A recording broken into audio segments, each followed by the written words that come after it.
বাংলাদেশের মানুষ আর বিভ্রান্ত হবে না বিভ্রান্তকারীদের কোন রকম প্ররোচনায়। বাংলাদেশের মানুষ এখন সামনের দিকে যাবে।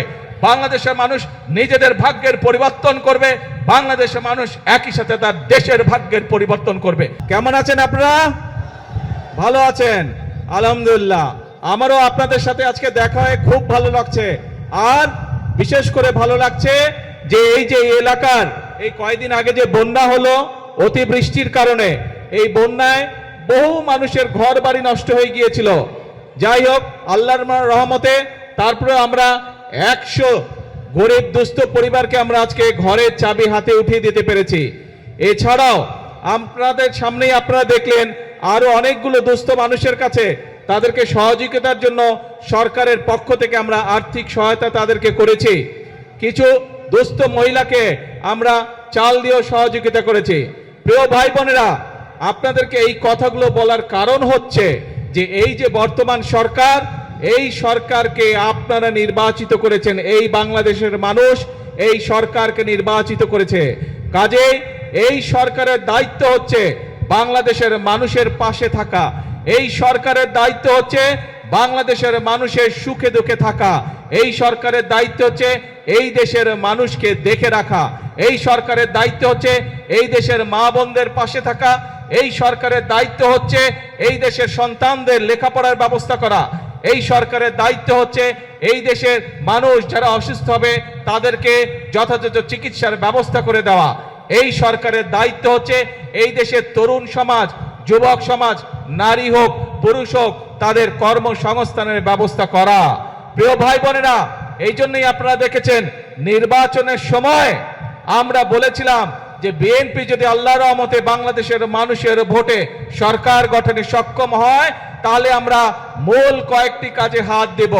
তার মধ্যে একটি কাজ ছিল এই দেশের মায়েদেরকে সহযোগিতা করার জন্য, এই দেশের নারীরা যাতে স্বাবলম্বী হতে পারে সেই জন্য আমরা বলেছিলাম আমরা ফ্যামিলি কার্ড ঘরে ঘরে পৌঁছাবো, যেটি আমির খসরু সাহেব ওনার বক্তব্যে বলেছেন। আপনারা দেখেছেন যে সরকার গঠন হওয়ার 1 মাসের মধ্যে আমরা সেই ফ্যামিলি কার্ডের পাইলট প্রজেক্টের কাজে হাত দিয়েছিলাম এবং ইনশাআল্লাহ আল্লাহর রহমতে পাইলট প্রজেক্টের কাজ শেষ হয়ে গিয়েছে। এই মাসের 16 তারিখ থেকে আমরা এই ফ্যামিলি কার্ডের কাজ শুরু করছি এবং ইনশাআল্লাহ সমগ্র বাংলাদেশে এই বছর 26-27 অর্থ বছরে আমরা প্রায় 41 লক্ষ পরিবারের মায়ের হাতে আমরা এই ফ্যামিলি কার্ড ইনশাআল্লাহ তুলে দিব এবং ইনশাআল্লাহ আপনাদেরও এই এলাকায়, এই অঞ্চলে, এই উপজেলার মধ্যে ইনশাআল্লাহ 10 থেকে 12 হাজার পরিবারের হাতে আমরা ফ্যামিলি কার্ড এই আগামী অর্থ বছরের মধ্যে তুলে দিব এবং আগামী 4 বছর ধরে এটি চলবে। আরো অনেক মা বোনেরা এই ফ্যামিলি কার্ডের আওতায় আসবেন। কেন আমরা ফ্যামিলি কার্ড দিয়েছিলাম? আমাদের ফ্যামিলি কার্ড দেওয়ার উদ্দেশ্য ছিল, লক্ষ্য ছিল যাতে ভাইদের পাশাপাশি যাতে বোনেরাও সংসারের হাল ধরতে পারে, একটি স্বাবলম্বী পরিবার গড়ে তুলতে পারে, সন্তানদের লেখাপড়া দেখতে পারে, সন্তানদের স্বাস্থ্য সেবা যাতে দিতে পারে মায়েরা। সেই জন্য মাদের হাতকে শক্তিশালী করার জন্য আমরা এই ফ্যামিলি কার্ডের ব্যবস্থা করেছি। শুধু ফ্যামিলি কার্ডই নয়, ফ্যামিলি কার্ডের পাশাপাশি আমরা কৃষক কার্ডেরও ব্যবস্থা করেছি। এই যে বাঁশখালীর কিছু অংশে লবণ চাষী ভাইরা আছে না, লবণ চাষী ভাইরা শুধু যে যারা ধান পাট বা অন্যান্য শাকসবজি বা অন্যান্য ফসল চাষবাস করে তারাই যে শুধু কৃষক কার্ড পাবে তা নয়, এমনকি লবণ চাষী ভাই যারা আছেন ইনশাআল্লাহ তারাও, এমনকি লবণ চাষী ভাই যারা আছে তাদেরকেও ইনশাআল্লাহ আমরা ফ্যামিলি কার্ড তাদের হাতে পৌঁছে দিব। এবং এখানে একটি কথা এসছে যে লবণের মূল্য নির্ধারণ করে দেওয়া, আলোচনা করে আমরা ইনশাআল্লাহ লবণের মূল্য নির্ধারণ করেছি। যে মূল্য পেলে লবণ চাষী ভাইদের স্বাবলম্বিতা, অর্থনৈতিকভাবে তারা সচ্ছল হবে আস্তে আস্তে। ইনশাআল্লাহ আগামী কিছুদিনের মধ্যে আমরা সেই দামটি আমরা সকলকে জানিয়ে দেব, যার ফলে লবণ চাষী ভাইদেরকে আর আগের মতন কষ্ট পোহাতে হবে না। প্রিয় ভাই বোনেরা, আজকে আমি মাতার বাড়ি গিয়েছিলাম, মাতার বাড়িতে পুরা দেখে আসলাম এবং শুধু মাতার বাড়ি নাই, সেই চট্টগ্রামে মিরেশরাই থেকে শুরু করে সমগ্র অঞ্চলকে আজকে আমি দেখেছি, হেলিকপ্টারে আমি দেখেছি। কেন দেখেছি? কারণ এই যে আমাদের সামনে বিশাল সমুদ্র, এটি হচ্ছে এই বাংলাদেশের সম্পদ, এই দেশের সম্পদ। এই যে বিশাল সমুদ্র এই সমুদ্রের মালিক হচ্ছে এই বাংলাদেশের জনগণ, এবং সেজন্যই এই সমুদ্রকে কিভাবে ব্যবহার করে বাংলাদেশের মানুষের তাদের জীবন ব্যবস্থা উন্নত করা যায়, কিভাবে আমরা সেটি এইখান থেকে শুরু করে সেই মিরেশ্বরাই পর্যন্ত মাদারীপুর পর্যন্ত কিভাবে আমরা বিভিন্ন মিল ফ্যাক্টরি স্থাপন করার মাধ্যমে এই দেশের মানুষের কর্মসংস্থানের ব্যবস্থা করতে পারবো, এই দেশের মানুষের ব্যবসা বাণিজ্যের ব্যবস্থা করতে পারবো, সেই পরিকল্পনা কিভাবে গ্রহণ করা যায় তার জন্য আজকে আমি মাতার বাড়ি গিয়েছিলাম। এবং খুব স্বাভাবিকভাবেই প্রিয় ভাই বোনেরা, আমাদের কয়েকদিন আগে আপনারা দেখেছেন চট্টগ্রামে আমির খসরু সাহেব এবং সালাউদ্দিন সাহেব দুজনের গিয়েছিলেন চায়নাকে আমরা একটি বিরাট বড় জায়গা দিয়েছি। এই যে চায়না থেকে আমি ঘুরে আসলাম, তাদের সাথে আমি কথা বলেছি, সেখানে তারা কয়েক শত মিল কারখানা তৈরি করবে এবং এই মিল কারখানাগুলোতে সমগ্র চট্টগ্রামের মানুষ ইনশাল্লাহ সেখানে কাজ করার সুযোগ পাবে। তার ফলে আমাদের যেমন একদিকে বেকার সমস্যার সমাধান করা সম্ভব হবে, একই সাথে আমরা ইনশাল্লাহ বহু বৈদেশিক মুদ্রা অর্জন করব। যেই বৈদেশিক মুদ্রা অর্জন করার মাধ্যমে আমরা এই দেশের অর্থনীতি শক্তিশালী করব, সেই বৈদেশিক মুদ্রা দিয়ে আমরা এই দেশের মানুষের, এই দেশের সন্তানদের শিক্ষা ব্যবস্থাকে গড়ে তুলব। সেই বৈদেশিক মুদ্রা অর্জনের মাধ্যমে আমরা এই দেশের বাংলাদেশের মানুষের স্বাস্থ্য সেবাকে আমরা গড়ে তুলব। আপনারা নিশ্চয়ই এর মধ্যে জানতে পেরেছেন যে আমরা যে উপজেলা পর্যায়ে যে 50 সদস্যের যে হাসপাতাল আছে, 50 বেডের যে হাসপাতাল আছে, এই 50 বেডের হাসপাতালে 30 বেড করে গিয়েছিলেন শহীদ রাষ্ট্রপতি জিয়াউর রহমান। পরবর্তীতে বেগম খালেদা জিয়া যখন সরকার গঠন করেছেন, বাকি 20 বেড যোগ করেছিলেন উনি।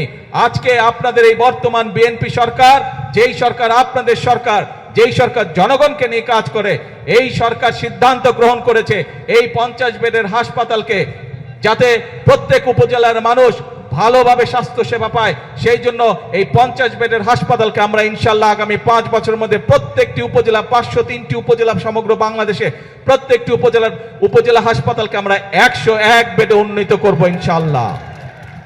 প্রিয় ভাই বোনেরা, এই কাজগুলো যদি আমাদেরকে করতে হয়, এই দেশের মানুষের জন্য যদি কর্মসংস্থানের ব্যবস্থা করতে হয়, এই দেশের মানুষের কর্মসংস্থানের ব্যবস্থা করার জন্য যদি বিদেশি এবং দেশি বিনিয়োগকারী যারা আছে তাদেরকে উৎসাহিত করে যদি মিল ফ্যাক্টরি স্থাপন করতে হয়, তাহলে তার পূর্ব শর্ত হচ্ছে দেশে শান্তি শৃঙ্খলা থাকতে হবে।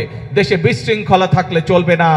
যখন বিগত সময় আমরা দেখেছি বা বিভিন্ন সময় আমরা দেখেছি আপনার এলাকায় বা বাজারে যখন কোনো গন্ডগোল হয়, কোনো সমস্যা হয়, তখন কি দোকানপাট খোলা থাকে না বন্ধ থাকে? কি ভাই, বাজারে যদি কোনো গন্ডগোল হয় দোকানপাট বন্ধ থাকে না খোলা থাকে? বন্ধ হয়ে যায়। কেন বন্ধ হয়ে যায়? কারণ এই যে ছোট দোকানদার বা যেই ব্যবসায়ী হোক, ব্যবসায়ী জন্য বন্ধ করে দেয় যাতে ওই গন্ডগোলে তার ব্যবসার যাতে ক্ষতি না হয়। ঠিক একইভাবে দেশীয় বা বিদেশি বিনিয়োগকারী যারা আছে, তারা যখন বিনিয়োগ করবে তারা তো চাইবে যে যাতে তার মিল কারখানার উৎপাদিত পণ্য ঠিকভাবে বন্দর দিয়ে যেতে পারে বা তার কাঁচামাল যাতে সঠিকভাবে আসতে পারে, রাস্তাঘাটে যাতে শান্তি থাকে, তাই না? যদি মিল কারখানা না চলে সঠিকভাবে, তাহলে কি কর্মসংস্থানের ব্যবস্থা করা সম্ভব না। সেই জন্য ভাই আমাদেরকে সচেতন থাকতে হবে, আমাদেরকে সতর্ক থাকতে হবে। যারা শান্তি শৃঙ্খলা নষ্ট করতে চায় তাদের বিরুদ্ধে তাদের ব্যাপারে আমাদেরকে সতর্ক থাকতে হবে। আমরা যদি দেশের সন্তানদের লেখাপড়ার ব্যবস্থা আমাদেরকে তৈরি করতে হয়, সুন্দরভাবে লেখাপড়ার ব্যবস্থা করতে হয়, স্কুল কলেজ সুন্দরভাবে তৈরি করতে হয়, তাহলে শিক্ষকদেরকে যদি ট্রেনিং দিতে হয়, ছাত্রছাত্রীদেরকে যদি নতুন করে বই দিতে হয়, এই সকল ব্যবস্থা যদি করতে হয়, তাহলে আমাদেরকে দেশের আইন শৃঙ্খলা ঠিক রাখতে হবে। একইভাবে সতর্ক থাকতে হবে আমাদেরকে, যারা বিভ্রান্ত তৈরি করতে চায় তারা যাতে কোনো সুযোগ না পায়। কারণ বিভ্রান্তকারীরা যদি বিভ্রান্ত করার সুযোগ পায়, ক্ষতিগ্রস্ত হবে জনগণ। বিভ্রান্তকারী যারা, তারা তো নিজেদের মতন করে চলে যাবে, তারা তো জনগণের সাথে থাকবে না। সেই জন্য প্রিয় ভাই বোনেরা, আজকে আমাদেরকে সিদ্ধান্ত নিতে হবে, আজকে বাংলাদেশের মানুষকে সিদ্ধান্ত নিতে হবে যে আমরা কি আমাদের দেশকে এগিয়ে নিয়ে যাব, নাকি আমরা ঝগড়া ফ্যাসাদে লিপ্ত থাকব, নাকি আমরা বিভ্রান্তকারীদের সাথে থাকব। এই ব্যাপারে আমাদেরকে সিদ্ধান্ত নিতে হবে। আমরা জানি বিগত স্বৈরাচার আমলে এই দেশের জ্বালানি বা বিদ্যুৎ খাতকে কয়েকটি গুটি সংখ্যক ব্যক্তির হাতে তুলে দেওয়া হয়েছিল। তাদের স্বার্থ হাসিলের জন্য বিভিন্ন পরিকল্পনা গ্রহণ করা হয়েছিল, যা এই দেশের মানুষের পক্ষে নয়। খুব স্বাভাবিকভাবে সেই জ্বালানি ব্যবস্থা বা বিদ্যুৎ ব্যবস্থা, যেটি অপরিকল্পিতভাবে যেই ব্যবস্থা গুটি কয়েক মানুষকে সুবিধা দিয়েছিল, সেটি যদি জনগণের স্বার্থে সেই পরিকল্পনা করতে হয়, স্বাভাবিকভাবে কিছু সময়ের প্রয়োজন। আমরা এরই ভিতরে তার কাজে হাত দিয়েছি। ইনশাল্লাহ সমগ্র বাংলাদেশের মানুষের সামনে আগামী 10 বছর আমাদের জ্বালানি পরিকল্পনা কি হবে, আগামী 10 বছর ইনশাল্লাহ বাংলাদেশের বিদ্যুৎ ব্যবস্থা কি হবে, সেই প্রস্তাবনা আমরা জাতীয় সংসদে উপস্থাপন করব। জাতীয় সংসদে উপস্থাপন করার মাধ্যমে আমরা পরিকল্পনা দিয়ে সেই কাজ আমরা শুরু করব, যাতে করে স্কুল কলেজ হোক, হাসপাতাল হোক, মিল কারখানা হোক, বাসা বাড়ি হোক, মানুষ ঠিকভাবে বিদ্যুৎ পেতে পারে। গাড়ি ঘোড়া সবকিছুতে, মোটরসাইকেল সবকিছুতে যাতে গ্যাস মানুষ ঠিকভাবে পেতে পারে, সেই পরিকল্পনা আমরা গ্রহণ করব। আমরা খেয়াল করেছি বিগত কিছুদিন ধরে কিছু মানুষ, কোটি সংখ্যক কিছু মানুষ এই ব্যাপারে বিভ্রান্ত ছড়ানোর চেষ্টা করছে। আপনাদেরকে পরিষ্কারভাবে উদ্দেশ্য করে বলতে চাই, বিএনপি সরকার সংসদে পরিকল্পনা উপস্থাপন করবে। আপনাদের যদি পরিকল্পনা থাকে, আসুন জনগণের সামনে উপস্থাপন করুন, কিন্তু বিভ্রান্তিকর কথা বলে দেশে বিশৃঙ্খলা তৈরি করবেন না, বিভ্রান্তিকর কথা বলে জনগণের শান্তি নষ্ট করবেন না, জনগণের শান্তি নষ্ট করবেন না। কারণ 50 বছরের উপরে এই দেশের স্বাধীনতা হয়ে গিয়েছে। এখন জনগণের জন্য কাজ করার সময়, এখন দেশ গঠনের জন্য কাজ করার সময়। পৃথিবীর বহু দেশ আমাদের পরে স্বাধীন হয়েছে, কিন্তু তারা কাজ করার মাধ্যমে, পরিশ্রম করার মাধ্যমে তাদের দেশকে অনেক দূর এগিয়ে নিয়ে গিয়েছে। কাজেই আর পিছনে থাকা যাবে না, আর পিছনে পড়ে থাকা যাবে না। এখন একটি লক্ষ্য, একটি উদ্দেশ্য, জনগণের জীবন মান উন্নত করা, দেশের ভাগ্যের পরিবর্তন করা। প্রিয় ভাই বোনেরা, যেই পরিকল্পনার কথাগুলো এই সংক্ষিপ্ত বক্তব্যে আমি আপনাদের সামনে তুলে ধরেছি, আপনারা কি মনে করেন এই পরিকল্পনাগুলো বাস্তবায়িত করা সম্ভব হলে দেশের জনগণের ভাগ্য এবং দেশের ভাগ্য পরিবর্তন হবে? আপনারা কি মনে করেন? কি ভাই, জনসভার পিছনে যারা আছে, আপনারা কি মনে করেন আমরা সঠিক পরিকল্পনা গ্রহণ করেছি? এই যে শিল্প কলকারখানা, বিদ্যুৎ, জ্বালানি, ফ্যামিলি কার, কৃষক কার, এই যে পরিকল্পনা গ্রহণ করেছে, এগুলো জনগণের পক্ষে ঠিক আছে? যদি ঠিক আছে ভাই, তাহলে আপনাদের সমর্থন থাকতে হবে। কারণ আমরা সবসময় বলি, আমাদের অর্থাৎ বাংলাদেশ জাতীয়তাবাদী দল বিএনপির সকল ক্ষমতার উৎস হচ্ছে জনগণ। জনগণের সমর্থন থাকলে আমরা প্রত্যেকটি জনগণের স্বার্থে যতগুলি কর্মসূচি, সবগুলো ইনশাআল্লাহ আল্লাহর রহমতে আমরা বাস্তবায়ন করতে সক্ষম হব। আসুন আজকের এই জনসভায় আমরা যেভাবে আজকে দুস্থ মানুষকে সহযোগিতা করে যে সাহায্য দিয়েছি, এই সাহায্য এবং সহযোগিতাকে আমরা পরিবর্তন করতে চাই কর্মসংস্থানের মাধ্যমে। সেটি দেশের ভিতরে হোক, সেটি আমাদের তরুণ সমাজের সদস্যদেরকে বিভিন্ন প্রশিক্ষণের মাধ্যমে বিদেশে প্রেরণ করাই হোক না কেন। অর্থাৎ আমরা চাই প্রত্যেকটি বাংলাদেশের প্রত্যেকটি মানুষ, 20 কোটি মানুষের 40 কোটি হাত, প্রত্যেকটি হাত শ্রমিকের হাতে রূপান্তর করতে চাই আমরা, যাতে করে প্রত্যেকটি মানুষ দেশ গঠনে ভূমিকা রাখতে পারে, যাতে করে প্রত্যেকটি মানুষ নিজের হাতের পরিশ্রমের মাধ্যমে নিজের এবং পরিবারের ভাগ্যের পরিবর্তন করতে চায়। আমরা সেই বাংলাদেশকে গড়ে তুলতে চাই, আমরা সেই বাংলাদেশের জন্য অপেক্ষা করেছি। কিন্তু অপেক্ষা করলে, বসে থাকলে চলবে না, আমাদেরকে কাজ করতে হবে, আমাদের ফসলের উৎপাদন বৃদ্ধি করতে হবে, আমাদেরকে মিল কারখানা স্থাপনের মাধ্যমে আমাদেরকে কর্মসংস্থান এবং শিল্পের বিপ্লব আমাদেরকে ঘটাতে হবে। প্রিয় ভাই বোনেরা, আসুন আজকের এই জনসভায় আমরা সেই শপথ গ্রহণ করি, সেই প্রতিজ্ঞা গ্রহণ করি যে বাংলাদেশের মানুষ আর বিভ্রান্ত হবে না, বিভ্রান্তকারীদের কোন রকম প্ররোচনায়। বাংলাদেশের মানুষ এখন সামনের দিকে যাবে, বাংলাদেশের মানুষ নিজেদের ভাগ্যের পরিবর্তন করবে, বাংলাদেশের মানুষ একই সাথে তার দেশের ভাগ্যের পরিবর্তন করবে। এবং সেই জন্যই আমরা বলি, করব কাজ, করব দেশ, সবার আগে করব কাজ, করব দেশ, ইয়েস, সবার জন্য বাংলাদেশ। আজকে তাহলে এই পর্যন্ত থাকলো। আপনারা নিশ্চয়ই খেয়াল করেছেন, 1 মিনিট ভাই, স্লোগান দিস না ভাই, স্লোগান দিস না, কথা শুন ভাই, কথা বলতে দে, শান্ত হয়ে বস। আপনারা সবই হবে, ধৈর্য ধরতে হবে, ধৈর্য ধরতে হবে, সবই হবে। আপনাদের এই এলাকায় চট্টগ্রাম থেকে আমরা রাষ্ট্রের, ভাই সময় লাগবে তো বেরিবাদ নাকি, এতক্ষণ কি বললাম কিছুই বুঝলো না। বসো।